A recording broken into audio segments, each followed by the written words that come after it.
నమస్తే అండి. నా పేరు సైదులు. నేను చెప్పిన చంద్రబాబు నాయుడు గారు మన రాష్ట్ర ముఖ్యమంత్రి వర్యులు ఆటో డ్రైవర్లకి గత ప్రభుత్వం ఇచ్చింది 10,000, ఇప్పుడు కూటమి ప్రభుత్వం ఇస్తుంది 15,000 కావున మా అందరికీ ఆనందంగా ఉంది, సంతోషంగా ఉంది. ఇవే కాకుండా ఇంకా ఆటో డ్రైవర్లకి చిన్న చిన్న ఇబ్బందులు ఉన్నాయి. అవి కూడా రానున్న కాలంలో పూర్తిగా మా సహకరించాలని ప్రభుత్వాన్ని మేము కోరుకుంటున్నాం. ఆడవాళ్ళకి బస్సు ఫ్రీ పెట్టినందున మా ఆటో డ్రైవర్లకి ఆటోలకి కిరాయిలు సక్రమంగా లేవు. కావున మేము రాష్ట్ర ముఖ్యమంత్రి వర్యుల్ని కోరుకున్నాం కాబట్టి అతను ఇస్తున్న 15,000 చొప్పున మాకు బాగానే ఉన్నది. అట్లానే పోలీసులు, ట్రాఫిక్ పోలీసులు కూడా మా మీద వేసే కేసులు కూడా అర్థం కావట్లా లేకుండా చేయాలని ప్రభుత్వాన్ని మేము కోరుకుంటున్నాం. అర్థం కావట్లా. ఇన్సూరెన్స్ కానీ పొల్యూషన్ కానీ చాలా ఇబ్బందులు ఉన్నాయి.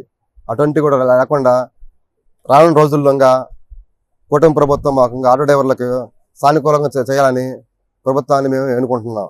లోకేష్ బాబుని కానీ, పవన్ కళ్యాణ్ గారిని కానీ, మన రాష్ట్ర ముఖ్యమంత్రి వర్యులు చంద్రబాబు నాయుడు గారిని కానీ, అదే మా విన్నపం.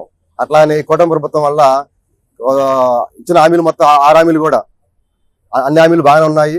వాటిల్లో ఆటో డ్రైవర్లు కూడా కొంచెం ఇబ్బంది ఉన్నా కానీ ఆ ఇబ్బంది వాళ్ళు ఇప్పుడు ఇస్తాన్న 15,000 మాకు కొంచెం వరటిస్తున్నాయి. మా ఆటో డ్రైవర్లకు మాకు అతను ఇస్తాన్న హామీలో ఇదొకటి కాబట్టి నిన్న అనంతపురం మీటింగ్లో పెట్టిన ఆటో డ్రైవర్లకి దసరాకి ఇస్తాన్న 15,000 మాకు ఎంతో ఆనందంగా ఉన్నాయి.